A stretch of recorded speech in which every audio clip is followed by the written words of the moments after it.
자, 여러분 안녕하세요. 크립토 청년 메신저입니다. 오늘은 9월 19일 오후 7시 25분 영상을 녹화 중에 있고요. 오늘 조금 하락이 있었습니다. 오늘은 좀 특이한 거는 나스닥과 뭔가 커플링처럼 좀 크게 떨어진 게 아니라 오늘은 비트 단독으로 좀 떨어졌고요. 좀 이따가 밤에 이제 개장되면 봐야겠지만, 저번에 이제 루나 사태 있었을 때도 사실 이제 암호화폐 시장이, 그러니까 그 인과관계가 뭐 명확하게 뭐 사후 분석이기 때문에 이렇게 말할 수는 없지만, 루나 사태 때도 사실 루나가 나락을 가면서 암호화폐를 전체를 좀 끌어내리면서 나스닥도 좀 같이 끌어내린다라는 느낌이 좀 일각에서 있었는데, 뭐 그게 정확하게 선후 관계가 뭔지 모르겠지만 하여튼 그런 느낌이 있었던 것처럼, 지금 같은 경우도 이제 비트가 좀 먼저 좀 떨어지고 있고요. 뭐 지금 좀 딱 해서 좀 시장이 어떻게 갈지 궁금합니다. 그래서 나스닥이 만약에 더 반응이 안 좋다 그럼 더 추가 하락이 나올 수도 있겠고, 아니면은 오히려 비트가 지금 좀 먼저 내려가서 이 정도 키 맞춤으로 갈 수도 있지 않을까라고 보고 있고, 혹은 시장이 좋다, 좀 오늘 나쁘지 않다라고 한다면 비트가 또 반등을 할 수도 있겠죠. 그래서 진짜 시장을 해석하기 나름인 것 같아요 지금은. 그래서 함부로 내동 매매라든지 어떤 감으로 투자하는 거 이런 거 하지 마시고, 그런 건 상승장 때 해도 충분히 늦지 않습니다. 지금은 하락 못해도 횡보장이기 때문에 굳이 그런 것들을 지금 할 필요는 없고요. 좀 상승장이 왔거나 아니면은 아싸리 큰 하락이 왔을 때 그때 집어넣으면은 오히려 반등이라도 먹을 수 있기 때문에 그런 것들 노려보시는 거가 낫다고 봅니다 저는. 그래서 이제 일각에서는 또 이제 분위기 자체가 안 좋죠. 왜냐면 이제 금리 인상 기조 이런 게 가장 크죠. 사실 내년부터 이제 좀 금리를 하락을 예상을 했던 그런 분위기를 선반영을 해서 시장의 가격이 이제 좀 나와 있었고 지지를 받고 있었는데, 그것들이 더 밀리고 좀 더 안 좋게 해석이 되면서 지금 좀 이런 하락들이 전체적으로 나오는 것 같아요. 여러분들 지금 이거는 제가 말을 해서 알면 안 되고, 이미 다른 어떤 경제 채널이라든지 유튜브 뭐 분석가 해외 뭐 이슈 이런 것들로 다 아셔야 되는 내용들이고요. 좀 까다롭죠? 요구하는 게 많네요. 일단 그렇게 보시면 되고, 그래서 이제 점점 이런 소리도 많이 나올 거예요. 분위기가 안 좋아지면은 이제 우리가 비트가 막 4만 5만, 와 까마득하다 4만이면 까마득한데 여러분 6개월 정도밖에 안 됐어요. 별로 안 됐고, 한 4만 3만 때도 이제 막 우리가 막 일각에서 진짜 안 좋게 보는 뷰가 막 17,000, 18,000, 2만 언더 이랬잖아요. 근데 지금 벌써 사실 2만 언더. 근데 지금 벌써 또 시장 분위기가 안 좋게 흘러갈 것을 예상하고, 일각에서는 이제 좀 극단적으로 보는 뷰가 좀 나오고 있어요 슬슬. 그래서 아마 분명 여러분들이 또 많이 접하실 텐데, 뭐 10,000달러 언더로도 막 이렇게 던지는 그런 사람들이 많을 것 같아요. 저 같은 경우는 이제 만 밑으로 가려나 싶기도 해요 솔직히. 근데 이제 일단 매수 자체는 좀 적극적인 매수 자체는 말씀드렸던 것처럼 13,000 정도부터 좀 하고 싶다라고 말씀을 드렸었고요. 음 그게 이제 뭐 여러 가지 수치상으로 제가 좀 그 감각적인 계산을 해서 좀 보고 있는 가격대고, 그때부터 좀 점진적으로 매수를 하기 시작하겠죠 적극적으로. 물론 지금도 이제 고려 중인 그런 가격 범위 내에 있는 건 맞습니다. 그래서 무조건 오니까 기다리자 이게 아니라, 여러분들 각자 상황에 맞게 배분하셔서 준비하자. 좀 안 좋은 상황까지도 더 준비를 하자. 그러니까 이제 그런 거죠. 우리가 원래 같은 경우면 하단을 17,000으로 보고 과매도가 나오는 것을 예상하고 손실 예상하고 매수를 좀 적극적으로 하자라고 했다면, 지금 분위기가 더 안 좋아졌기 때문에 그거를 조금 더 밑으로, 그 하단이라는 기준을 더 밑으로 내려서 한 15,000까지도 13,000까지도 좀 기준을 잡고 더 널널하게 더 천천히 매수를 하자라고 이해를 하시면 될 것 같아요. 그래서 저번에 보여드렸었던 이 지표가 뭐냐면, 이제 월별 비트코인 연도별 월별로 나타낸 상승 하락폭 지표인데요. 지금 이제 2022년 이제 10월 아직 미정이고, 9월 같은 경우는 요거는 이제 아직 안 마감이 안 됐는데 이제 한 것 같아요 일단은. 이 표가 나오는 시점으로. 그래서 지금 같은 경우 아마 좀 더 내려갈 것 같고, 역시나 이런, 어떻게 보면 이제 나름 이게 또 빅데이터죠. 10년, 12년 정도의 차트이기 때문에 데이터를 통한 어떤 그런 좀 확률적 투자 관점으로 봤을 때도 9월 같은 경우는 뭐 썩 좋지 않았다, 많이들 말씀을 들으셨을 거예요, 여러분들도.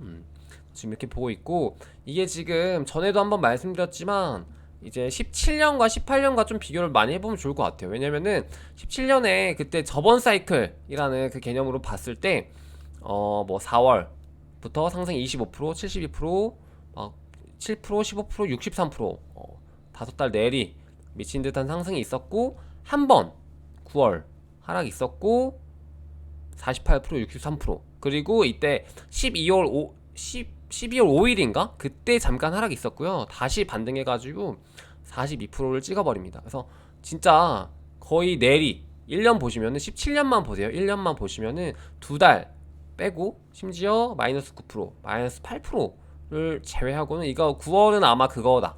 중국 그 규제 밴 이런 거. 그래서 이거 2달 제외하고 거의 다 두 자릿수 상승률, 심지어 막 50% 이상도 뭐 3개나 있죠.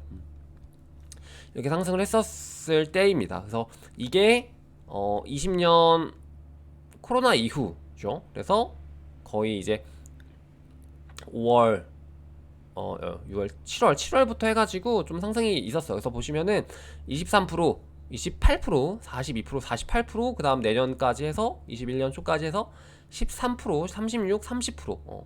요 정도면 이제 비트코인 이제 몸집이 커진 거 치고도 굉장히 좀 큰 상승이었다라고 볼 수 있겠습니다. 그래서 이렇게 좀 비교를 해보시면, 이 기간별 그 비율을 해보시면 좋을 것 같고, 그리고 지금이 21년 말부터 해서 지금이 이제 좀 18년 정도 하락이라고 볼 수 있겠는데, 이때랑 좀 특이한 거는 그거죠. 이 붓다빔을 제외하고는 딱히 엄청나게 큰 하락은 없었다. 물론 6월에 한번 나왔습니다. 38%, 마이너스 38%. 근데 이제 이것도 보시면은 2018년에도 3월 달에 마이너스 30%대 나와요, 한번. 그리고 나서 계속 질질 끌고 괴롭히고 하다가 11월에 제가 많이들 말씀드렸었던 그 공포의 하락장 마이너스 37%가 나옵니다, 한번. 그래서 이때 찐 바닥 한번 나와요. 그래서 저는 사실 이렇게 비교하니까 좋다. 저는 사실 지금 이 하락을 기다리고 있는 거거든요. 그래서 지금 여기서 언제가 나올지 모르겠지만 언젠가 나올 이 좀 큰 하락, 하락의 특징은 이제 비트코인을 포함한 모든 알트코인들이 같이 하락을 하는데, 비트코인도, 이건 비트코인 기준으로 37%잖아요, 마이너스. 근데 알트코인은 그 이상으로 하락을 하는 진짜 그 무서운 하락장을 좀 기다리고 있는 거예요. 그래서 이때가 지금 잘 따라오고 계시죠, 여러분. 그래서 이때 6월 하락장이랑은 조금 달랐습니다, 그 형태가. 왜냐면 이때는 오히려 알트코인들이 바닥을 찍고 비트는 별로 안 떨어지고 약간 이런 좀 느낌이 있었어요. 그래서 오히려 알트코인들이 6월 저점 지금 그래프로 찍힌 애들이 되게 많죠. 그리고 이 첫 번 하락은 약간 이 느낌으로 봤어요, 저는. 18년도 3월 정도의 하락으로 봤었기 때문에, 그래서 요 정도 하락을 좀 한 번 더 기다리면 좋지 않을까라고 개인적으로 보고 있는데, 지금이 바닥일 가능성은 배제를 할 수 없다 라고 말씀을 좀 드리고 싶어요. 베팅을 해보자라는 거죠. 베팅 해보자라는 거죠. 그래서 좀 오늘은 좀 안 좋은 자료들이 많네요. 그래서 지금 뭐 재료가 부족하다, 이 말이 맞는 게, 사실 시장은 뭐 많이들 들어보셨겠지만 뭐 내러티브, 뭐 재료, 어떤 그런 심리, 뭐 유동성, 이런 것들로 사실 움직이는 시장이기 때문에, 그게 곧 이제 뭐 사이클 개념으로 좀 어울리죠. 그래서 지금은 딱히 뭔가 이 시장을 반전을 시켜서 상승으로 돌릴 만한 그 정도의 힘은 없다. 최선은 지금 좀 횡보해주는 게 최선이다라고 볼 수 있겠죠. 그래서 지금 뭐 이 부활이 뭐 어떤 상승을 의미하는 거라면 확실히 이런 재료는 지금 없다. 지금 상승해서, 지금 장에서 이제 상승으로 가려면은 뭐가 있을까? 뭐 현물 ETF 정도가 있으려나요? 근데 뭐 지금은 딱히 그 정도를 기대하기 어려운 장이죠. 근데 물론 이게 다음 사이클이 이제 뭐 우리가 수치상으로 25년이라고 치면 본격적인 상승 25년이라고 치면은 그때 가면은 뭐 이제 현물 ETF 이런 것들에 대해서 충분히 논의가 나오고 현실 가능성이 좀 있지 않을까 그렇게 보기 때문에 어떤 그 상승 초입의 어떤 스타트 비트코인의 상승의 스타트를 좀 그런 이슈로 좀 터트릴 수도 있지 않을까 좀 그렇게 보고 있어요. 너무 약간 좀 그런 건가? 하여튼 그런 것들에 대한 어떤 호재는 분명히 남아있기 때문에 분명히 암호화폐의 붐은 다시 온다. 그리고 사이클은 또 온다라고 좀 믿으셔도 좋지 않을까 싶어요. 저도 그렇게 믿고 있기 때문에 계속해서 뭐 방송을 하는 거겠죠. 그리고 요것도 좀 제가 같이 말씀을 드리고 싶어서 가져온 그 지표인데요. 뭐냐면 이거 지금 그 체인별로 개발자 뭐 활성 개발자 이런 게 얼마나 지금 좀 잘 되고 있나 이런 것들을 좀 나타내는 지표인데 1위는 이거 뭐 센티멘트 지표라서 뭐 근데 좀 수치가 좀 이상하죠. 어쨌든 폴카닷이 1위 그리고 뭐가 있어 이더리움 2위 뭐 솔라나 3위 뭐 이런 식으로 랭킹이 되어 있고 4위가 알고랜드 이런 식으로 랭킹이 되어 있는데 사실 이런 것들이 방금 말씀드렸던 것처럼 이런 재료에는 좀 부합하지 않는 것 같아요. 여러분들 이제 투자를 하실 때 그런 거죠. 그러니까 아무리 기술이 좋고 아무리 뭐 그런 어떤 뭐라 해야 될까 진짜 이거는 투자해야 돼 라고 할 만한 것들도 결국엔 이제 시장에서 받아들이는 그리고 가격으로 이어지는 그 원리라든지 어떤 소스는 이런 어떤 배경이라든지 재료라든지 마케팅 뭐 타이틀 어떤 혹은 내지는 선점 얼마나 빠르게 선점했는지 이런 것들이지 결코 어떤 뭐 기술 개발이 어쩌고 저쩌고 해가지고 뭐 뛰어나다 이런 것들로부터 좀 나오지는 않는 것 같아요 솔직히. 그래서 요 부분은 여러분들도 많이 느끼셨을 거예요. 투자를 좀 하셨던 분들이랑 많이 느끼셨을 거고 제가 말하는 게 뭐 어떤 포인트인지는 알고 계시죠?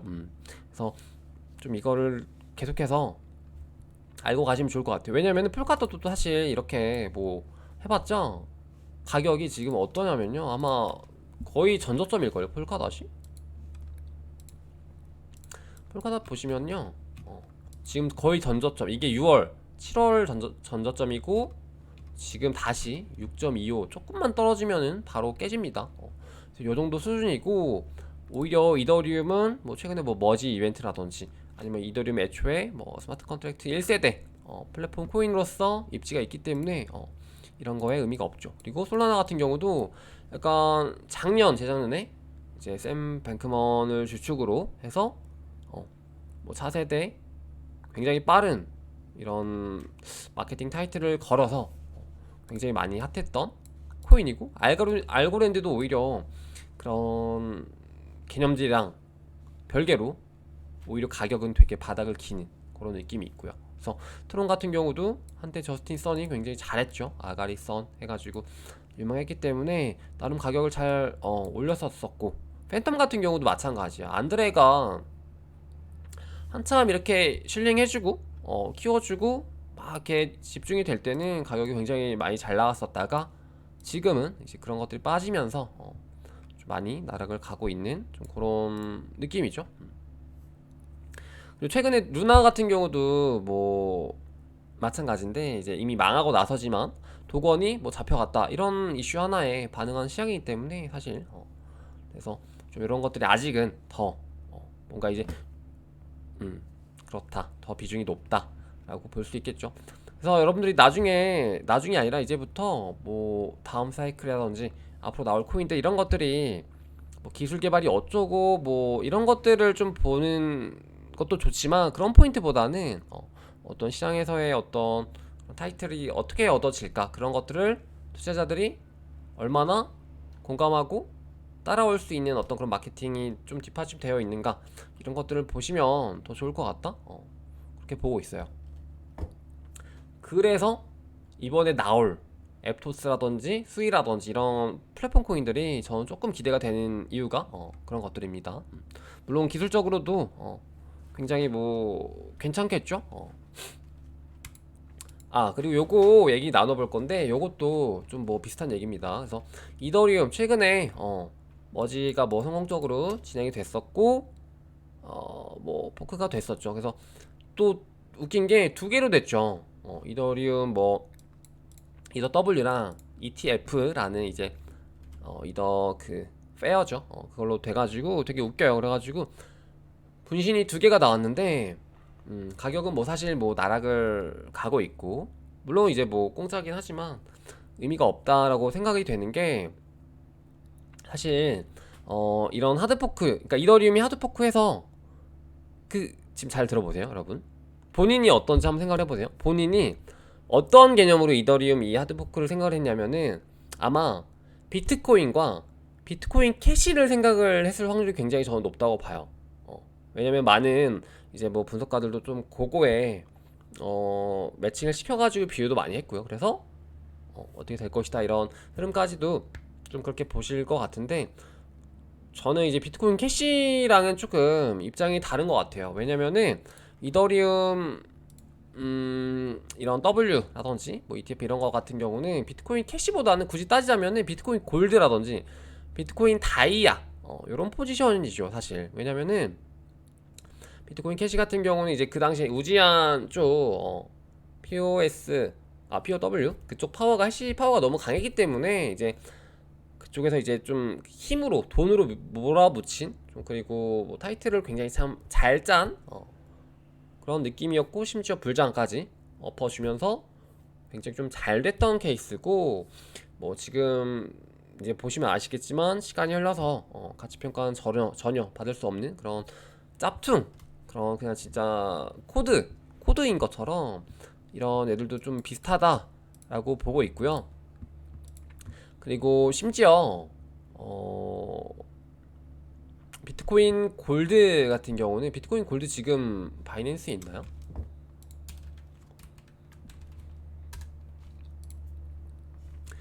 비트코인 골드가 바이낸스에 있네요. 있구나. 근데 이것도 되게 좀 애매한 게요. 사실 비트코인 골드는 볼륨을 보시면은 업비트에서 거의 50% 저기가 되죠. 그래서 이거는 뭐 김치에서 거의 설거지를 좀 많이 해준 느낌이 있고요. 비트코인 다이아 같은 경우는,